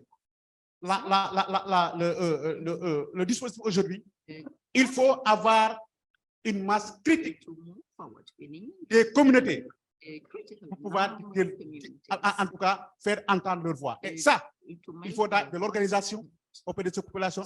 Il faudra aussi de la formation pour que les gens puissent aussi appréhender les enjeux, mais aussi s'appuyer sur les législations. Parce qu'au Sénégal, on a les belles législations, mais ce n'est pas appliqué. Et que si les populations seront conscientes que voilà, que la Constitution nous dit ça, les lois nous disent ça, mais le gouvernement ne pourra que faire appliquer. Mais ça, il faut une organisation. Il faut une bonne organisation. Et je profite de l'occasion pour dire aux organisations sénégalaises qui sont pour aller dans ce sens. L'organisation que je dirige, mettra en place, il est en train de mettre en place une radio et une télévision. C'est pour donner l'espace à tous les mouvements de la société pour que nous puissions un agenda communicationnel pour changer les choses. Je vous remercie. Thank you. Thank you so much. So what will happen now is I'll get 2 more questions and then the panel will respond and then that will be it. So now I'll move to, I was on this row. I will pick the lady here in front, and then I will pick the gentleman there, and then, sorry, Eric, the lady at the back. So three more questions, please. 30 seconds, please. Keep it short. No comments, just questions, please. Thank you. Yes, yes. Oui, merci de m'avoir passé la parole. Je suis Madame Dieto Micheline Sylvie, membre PWYP Cameroun. Je voudrais aller plus loin avec la discussion parce qu'on se rend compte ici qu'il n'y a pas sanction. Parce que si les entreprises ne respectent pas les sauvegardes sociales et environnementales, il n'y a pas sanction. On va dire, on va les sanctionner au niveau national. Mais la corruption a gangréné tout le système. Moi, la question que je pose, est-ce qu'on ne peut pas trouver une sanction au niveau plus haut, c'est-à-dire un déclassement de ces produits? Si l'entreprise n'a pas respecté la licence sociale, on déclasse le produit au niveau du marché. Parce qu'on ne peut pas être dans une voiture hybride avec une batterie issu d'un cobalt qui a fait couler du sang, et on va dire qu'on est dans la durabilité. Donc, il faut voir quand même au niveau de plus loin comment déclasser les produits qui ne respectent pas cette licence sociale. Comme ça, on parle de traçabilité. On voit aussi, on regarde un peu au niveau d'une certification par rapport à ces produits-là. C'est ce que moi, je voulais un peu dire. Super long. Thank you so much. The gentleman in the middle there. Please Ok, go donc ahead. merci. Je voudrais, avant de commencer, remercier les panélistes pour la qualité de leur exposé. Je m'appelle Mourou Yaï Zakriaou, je viens du Niger. Qui dit Niger dit scandale géologique. Deuxième pays producteur de l'uranium, pays producteur du pétrole depuis 2011 et pays producteur de l'or depuis 2003-4. Nous avons deux bassins, le bassin sédimentaire qui s'étend du sud-ouest jusqu'au nord et le birimien qui va de la Guinée jusqu'au niveau du Burkina, où se trouvent pratiquement les terres rares et les minéraux de transition dont les gens sont en train de chercher. Maintenant, je voudrais un peu revenir par rapport à la question des Nsama, qui pose la question comment les Africains doivent faire pour profiter de leurs minéraux. La question est simple. Il serait difficile aujourd'hui dans cette salle, en tant qu'Africain, de dire, après 1960, qu'il y a un seul pays. Justement, pour poser la question, il faut d'abord dérouler des records. Pour dire, quel est le seul pays qui a pu mettre en œuvre des moyens pour l'exploration de nos ressources au niveau des sous-sols. Pratiquement, il n'y en a pas. Si nous ne maîtrisons pas les ressources qui se trouvent dans nos sous-sols, la problématique reste toujours posée. Il faudrait que nous, les Africains, nous puissions mettre les moyens nécessaires pour faire d'abord une exploration pour savoir là où se trouvent tous les minéraux de transition et les autres minéraux associés. C'est la seule alternative pour que désormais, quand les entreprises vont s'installer pour chercher à développer des mines par rapport aux minéraux de transition, nous pouvons dire enfin que nous allons profiter de ces minéraux. Mais sans quoi, si c'est les autres qui ont fait déjà les recherches, les explorations et les cartes géologiques étaient déjà préétablies, c'est eux qui nous disent là où se trouvent nos ressources. Je pense que jusqu'à preuve de contraire, nous serons toujours dans l'attente. 30 seconds, please. OK. Donc, pour cela, je fais une recommandation pour dire que les acteurs de la société civile, les organisations de la société civile que nous sommes et les activistes, nous avons le lourd fardeau d'amener nos politiques et politiciens pour qu'ils puissent regarder dans la même, comment est-ce qu'on appelle ça, dans la même logique et créer les conditions pour que nos ressources puissent bénéficier aux communautés. Sans ça, je ne pense pas que ces politiciens qui sont placés de telle façon que nous le savons tous puissent œuvrer à satisfaire nos communautés. Ce n'est pas possible. Merci. Thank you. Thank you. Thank you. In 40 seconds, ma'am at the back, please, let's keep it brief. Thank you. Okay, I'm going to be brief. My name is Francine Ngozi. I'm from South Africa. I'm the chairperson for at least what you pay in South Africa. My question is on the just energy literacy that is not given, especially to women and youth in rural areas. How do we bridge that gap? And also, how do we bridge the gap of the gender inequality that is there in mining communities? And also the platform to unlock the narrative for youth. How do we do that? Thank you. Very concise and very pertinent question on youth and women. Thank you. So very, very big questions for the panel. So I would suggest that we'll start with Joëlle, sorry, and then come along. Whatever she doesn't pick up, we then pick up as we go along so that we don't repeat the question. But also as you answer the question, give your final thoughts and then we'll close it. Thank you. Over to you. Oui, merci pour les questions. Je vais essayer de répondre à la première question et aux deuxième question posée par notre collègue là-bas.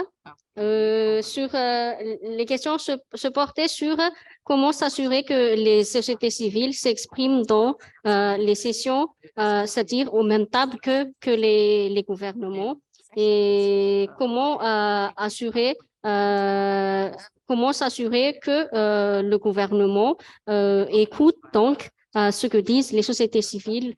Alors, je voudrais d'abord dire que les sociétés civiles sont parfois vues comme contre les mines, c'est-à-dire anti-mines, alors que ceci est faux parce que les sociétés civiles ont le rôle de l'interpellation, c'est-à-dire elles portent les voix des communautés et militent pour la transparence et la redevabilité des opérateurs miniers qui exercent dans leur pays respectif. Donc, il faut donc s'assurer que le mouvement de la société civile soit fort. C'est-à-dire, il faut vraiment que je prends l'exemple de la coalition Publiez ce que vous payez, afin que nos voix soient entendues par le gouvernement. Il faut que nous soyons forts et nous militons pour cette redevabilité et transparence des industries extractives en utilisant des techniques innovatives, comme l'a dit la campagne tout à l'heure, c'est-à-dire par exemple, intégrer le plus de jeunes parce que nous savons que l'Afrique est caractérisée par sa jeunesse de la population. Donc, il faut rassembler tous nos efforts et toutes les idées dans un seul mouvement. Il ne faut pas, à ma réflexion, il ne faut pas avoir beaucoup d'associations au lieu d'avoir un seul mouvement très fort qui sera entendu par le gouvernement, parce que cela permet à leur tour d'entendre et d'écouter ce que disent les communautés et aussi d'apporter vraiment ce que les impacts des exploitations minières au niveau des communautés respectives. Ceci permet également d'assurer un espace civique ouvert, parce que je prends par exemple un exemple très récent du cas de Madagascar sur le fait que notre directeur exécutif a été arrêté par la police du fait de dénonciation de faits de corruption. Et ce qui était bien dans cette problème, en fait, parce que c'est pas que le mouvement Transparency International ici du Madagascar est écouté par le gouvernement, mais en fait, c'est le réseautage avec les organismes internationaux qui ont permis à à l'État, à l'administration à Madagascar de relâcher la personne en question. Ceci pour dire donc que plus nous sommes engagés dans notre milite, plus nous serons entendus par les gouvernements. Voilà, je reviendrai plus tard si j'ai des autres réponses aux autres questions. Merci.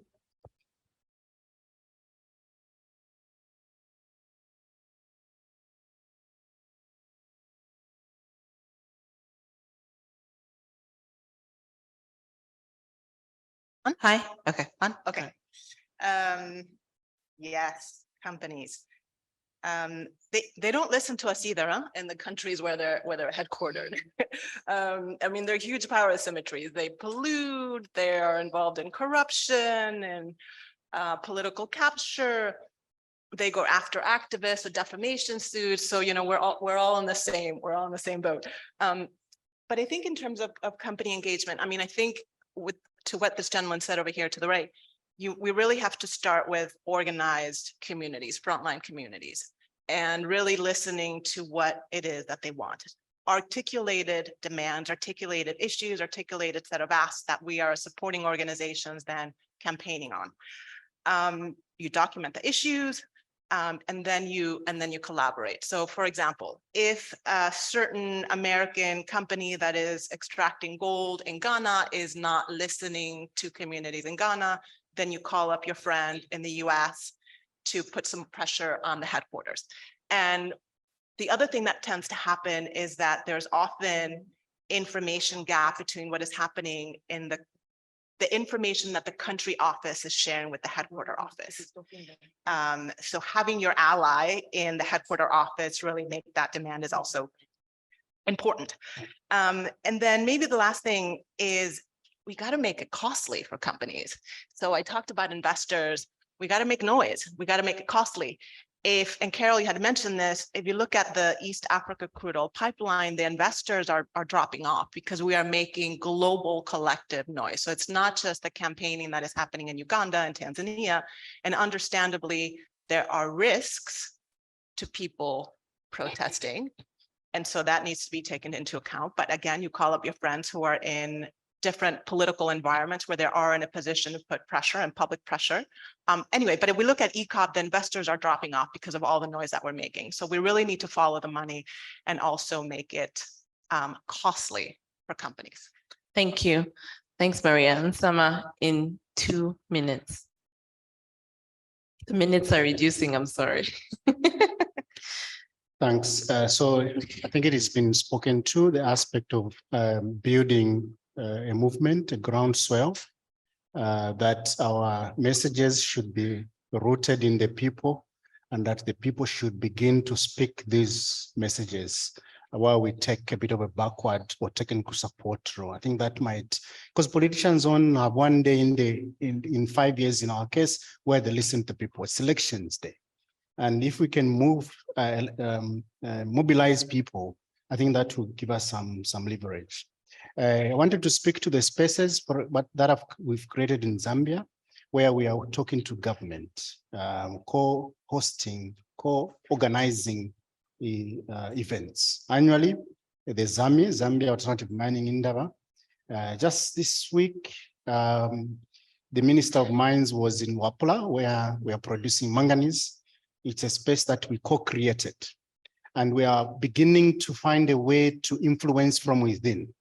Hopefully, we can go beyond just hosting the meetings to participate in influencing the conversations that go on in the offices. But lastly, I think the lateral and vertical and horizontal collaboration is key.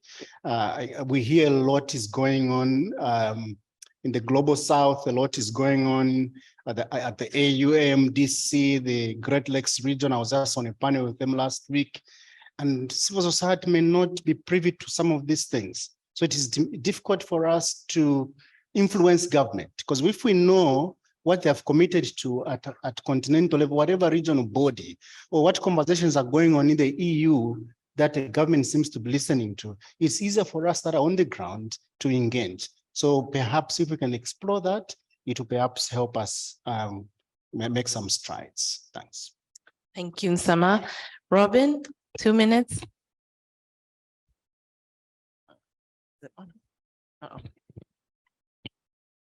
Now it works. Third time's the charm. Yes, thanks, Mukupa, once again. I do not believe that a European should have the last word in this discussion. So I hope you also have some concluding remarks for that matter. I want to echo a bit what has already been said by some of the other panelists. I think as much as what was said from like an American perspective in the EU, it also counts that when indeed certain problems arise, it really makes sense to reach out to European civil society. And in the context of the Critical Raw Materials Act, once again, I mean, we're really also trying to incorporate like how can we manage like those concerns and like create added value and make this part of the legislation, which is also where we've actually created with the coalition an explainer about what the Critical Raw Materials Act is about and what are possible entry points also for civil society outside of Europe to strengthen and to reach out and maybe perhaps write an open letter to the European Union government to really work towards a stronger position on what can like be like how can we make this actually a just transition for all, one that also includes and emancipates those at the like on the extractive side level. When it comes to like speaking in places where governments are as well. I mean, of course, for us in Brussels, it is something that we do on a very much day-to-day basis, but there are a lot of course, still fora, platforms, conferences, hidden ones that are often just industry with governments sitting together.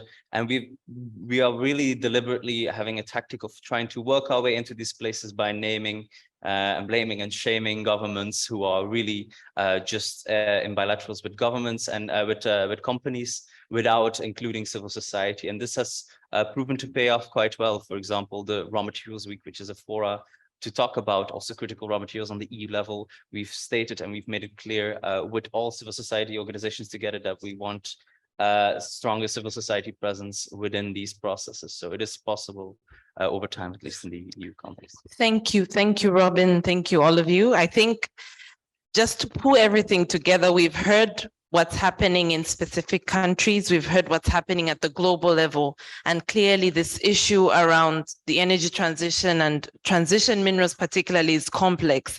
And so what's coming up is that we would need more complex organizing as a coalition. We would need new narrative setting to redefine what we want as a continent from these minerals. And more importantly, we would need to carry along the communities on the ground so that the voices are heard from the bottom up and that issues that are happening in Africa should be influencing EU policy, for example, around what Robin shared and some of the geopolitics that are playing themselves out. So it's been nice moderating this panel. I think let's give my panel a big hand. They've been very excellent. Thank you.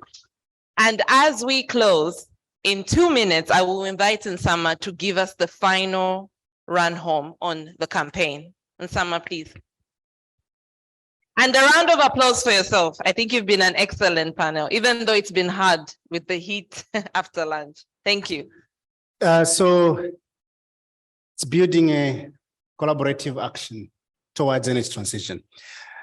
Distinguished delegates, I'd like to invite you to be upstanding, reach out for your bags and look out for a card that looks like this.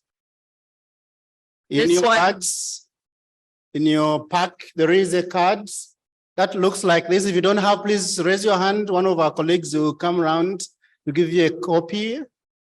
And I would like to invite the panel to come down with me. Yes, shall we?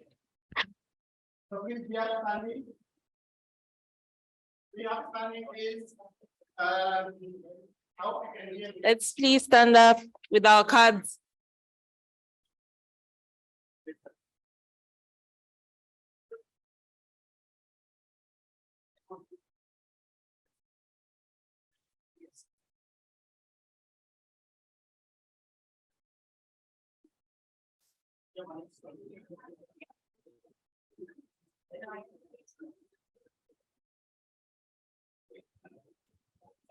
Please, with your permission, kindly be upstanding. On this card, there are two faces. On one side,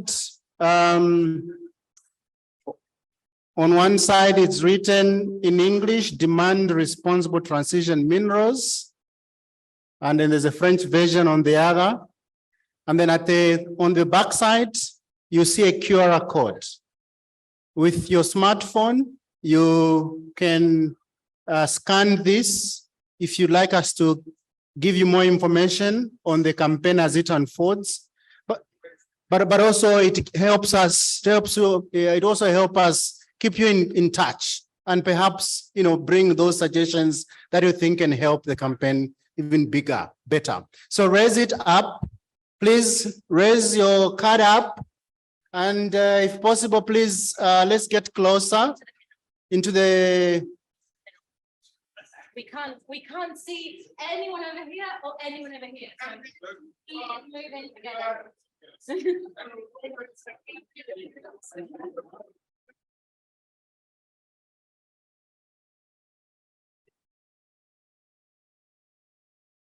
Keep flagging, raise it up as high as you can. It's collaborative action. Each one of us playing a role. You can pick it up. Yeah, thanks. Alors, tout le monde, on montre les cartes. La partie bleue, s'il vous plaît. On veut voir la partie bleue avec le code. Excellent. La partie bleue. Alors, vous voyez ce code. Si vous y scannez, ça vous amène directement vers le formulaire. Dans le formulaire, vous mettrez votre nom, prénom, adresse email et quelque part, vous répondez. C'est bon?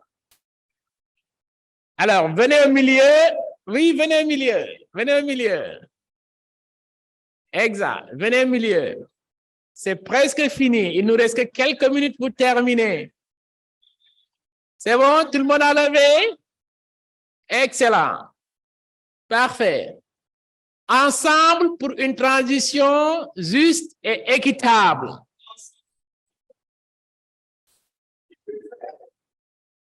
Together for a fair and equitable transition. For a fair and equitable transition. Great. So yeah, scannez à tout le monde et puis voilà. Yeah. Maintenant,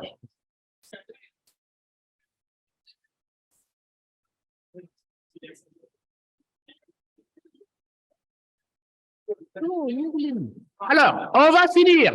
Il reste 2 minutes. On va finir. On va finir. Aklini et Gaëlle. On va finir, les gars. Restez assis pour 2 minutes. On va terminer en beauté.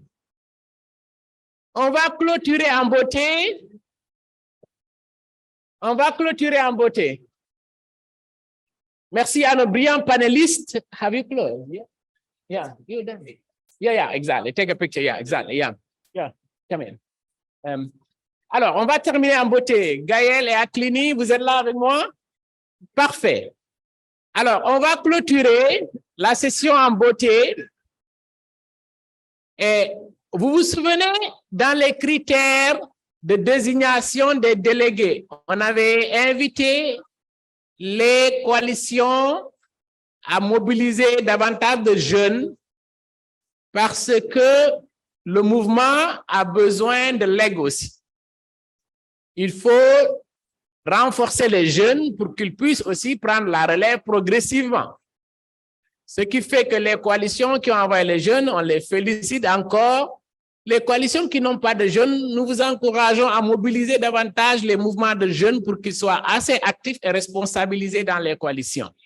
Donc, nous félicitons tout le monde. Ce qui fait que je vais céder la place aux plus jeunes, Gaëlle du Sénégal et Aklini du Mali pour aujourd'hui. Demain, on aura pour les pays anglophones 2 autres jeunes qui vont faire la session de clôture.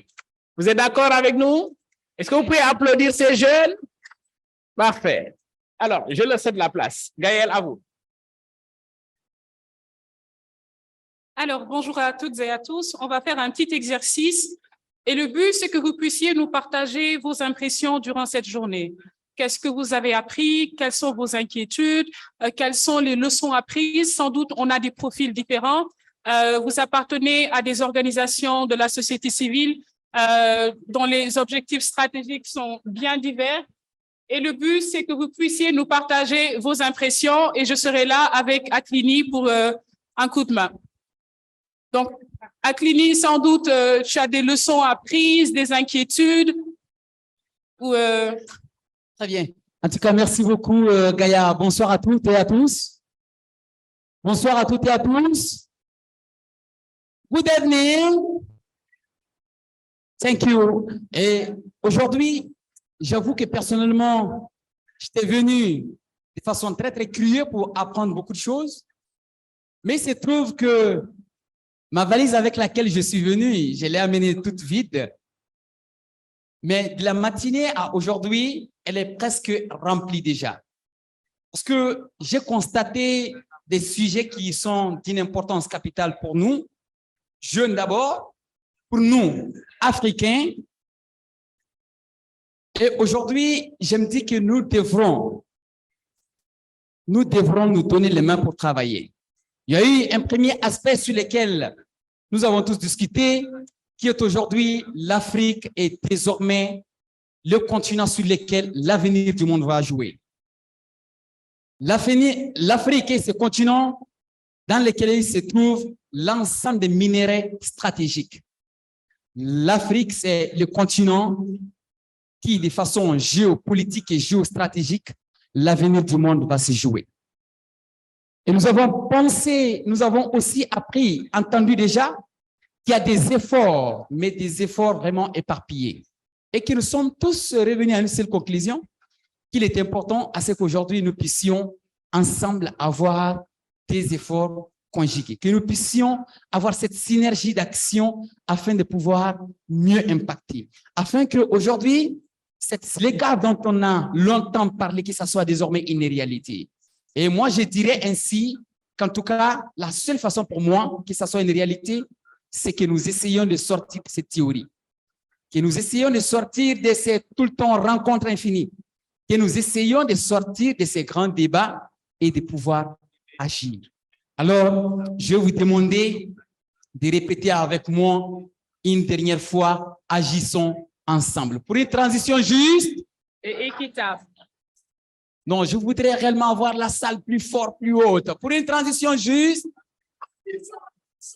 Très bien. Alors, maintenant, nous allons, en tout cas, je vous ai dit ce que moi j'ai retenu. Et tout à l'heure, nous allons donner la parole à nos mamans.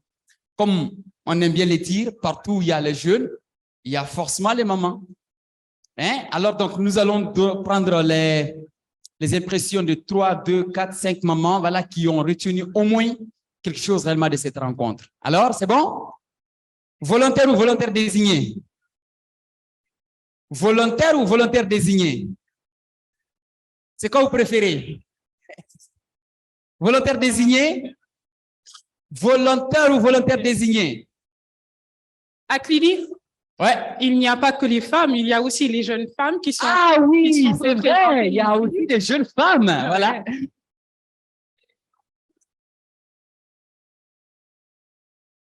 Je remercie tout le monde. Je suis Aïcha Bari de la Guinée, membre de la coalition Publiez ce que vous payez.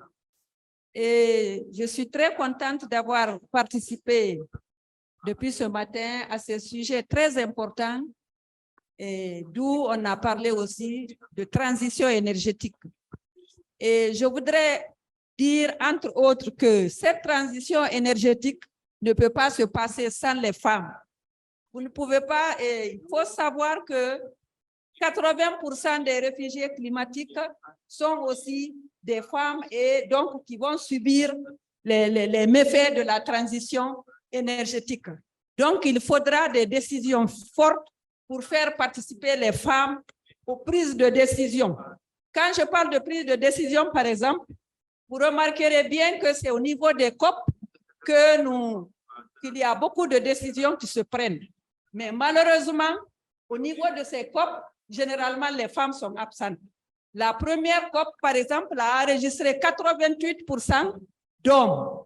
Donc, les femmes vont continuer à subir et à accepter les décisions qui vont être prises là-haut et qui ne peuvent souvent pas les concerner. Donc, il faudra vraiment, je souhaite que la participation des femmes soit vraiment effective pour qu'il y ait une transition juste et équitable. Je vous remercie. Alors, merci d'applaudir encore deuxième volontaire. Vous l'avez constaté tout de suite à travers la salle déjà, que nous avons beaucoup plus de femmes. Alors, nous applaudissons le leadership de Demba et toute son équipe. Hein? Alors, on y va. Voilà. Bonsoir tout le monde. Je m'appelle Béatrice Manga, Madame Diata, je viens de Ziguinchor. Je salue mon président assis à mon côté, Monsieur Cissé. Voilà, moi, ce que je retiens, c'est de mettre les communautés locales au cœur de cette transition. Et pour ce faire, il faudrait les sensibiliser, les conscientiser pour qu'elles puissent apporter vraiment leur contribution. Parce qu'elles ont une manière traditionnelle de gérer les ressources naturelles, ce qui n'est pas totalement faux. Peut-être qu'il y a eu des erreurs parce qu'elles ne savent pas justement, mais après être conscientisées et sensibilisées, je pense qu'elles pourront vraiment jouer leur rôle. Et tant qu'elles seront impliquées, elles se sentiront intéressées et pourront vraiment intégrer et penser à la génération future vraiment qui doit aussi bénéficier de ces ressources naturelles. Merci beaucoup. Excellent. Donc, les femmes plaident pour les femmes, prise en compte des besoins spécifiques des femmes dans ce secteur. Exactement. Donc, le genre est... Oui, allez-y. OK. Alors, nous allons, juste avant vous et monsieur, d'accord? Hein, on va vous revenir. Super. Et pour confirmer déjà c'est dit, c'est qu'il y a seulement une semaine, au Mali, nous avons découvert une femme qui a fait un climatiseur traditionnel à base de la terre cuite et de l'eau. Applaudissements. Yes, thank you very much. My name is Gad Bender. I'm the country director of World Voices Uganda. I also sit on the multi-stakeholder group of VIPI for Uganda. For me, I think I have two impressions. One is that from the conversation, we realize that we are calling for the expansion of the stakeholder engagement from the tripartite, formerly the government, investors, and civil society, to now a bigger constituency, where the communities become part and parcel of the conversation, and where the young generation, the youth, become part and parcel of the engagement. And I think that's very, very, very important. But also, secondly, I think also we realize that the Pan-African spirit coming on board, because there is somebody who say that if you cannot be on the dinner table, then you must be the menu. So you accepted to eat, to sit on the table and eat, or be eaten. So I think for me, it is now very important for us to be at the top of the agenda as Pan-Africanists, because otherwise, I think we need to, and I think we need also to have a mutual and tolerant debate, where somebody is not, witch hunted for speaking what he thinks is his or her own observations and opinions. So I think I agree, especially with the doctor from the Ford Foundation, who also raises that, are we continuing to speak to ourselves, or actually we should speak to people? And actually we should expect feedback, whether negative or positive. And I think this is very, very important. And that's how we make the conversation more meaningful as we discuss the issues of regarding the transition minerals and the general debate on the energy transition context. Thank you very much. Thank you, sir, for sharing your impression. Thank you. So, we'll just take two more interventions before going to the coffee break. Merci beaucoup. Alors, bonsoir. C'est un honneur pour moi de me tenir devant vous en tant que jeune et en tant que femme. Alors, avant de présenter mes avis par rapport à la journée d'aujourd'hui, j'aimerais féliciter la présence des femmes. C'est la première fois que je vois autant de femmes et c'est encourageant. Merci encore, chères dames. Alors, moi, ce que j'ai retenu particulièrement aujourd'hui, c'est le rôle crucial et important de la société civile, autant auprès des sociétés que des décideurs, des autorités, auprès des sociétés pour surveiller et contrôler l'action de ces sociétés exploitantes et auprès des autorités pour militer en faveur des bonnes politiques qui vont favoriser justement cette transition énergétique que nous désirons tous. Alors, merci pour cette conférence. Merci pour la présence de tous ces décideurs et tous ces collaborateurs de la société civile. Merci encore. Merci beaucoup.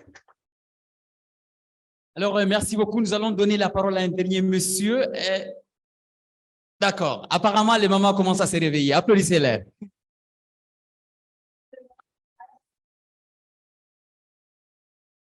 Thank you. My name is Comrade Taiwo Otitolaye, National Coordinator, Publish What You Pay, Nigeria. This year's conference is unique, and the discussion so far has it's a pointer that we need to build a strong movement, energy transition movement, not only as coalitions, but in the hearts of the African people, so that we work collectively and with all-inclusive participation down to extractive communities, underserved populations, to work together in order to be one and create that great movement, to come together, hold our governments responsible and all stakeholders, so that there will be a departure of the past where our resources are being collected without the benefit of the people. So to have attended this conference, I am highly elated. Thank you.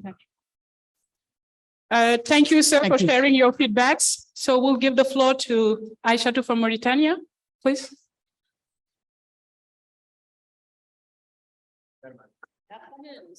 That will be the last speech. Bonsoir tout le monde. C'est Aïchatou Haïdara de la Mauritanie.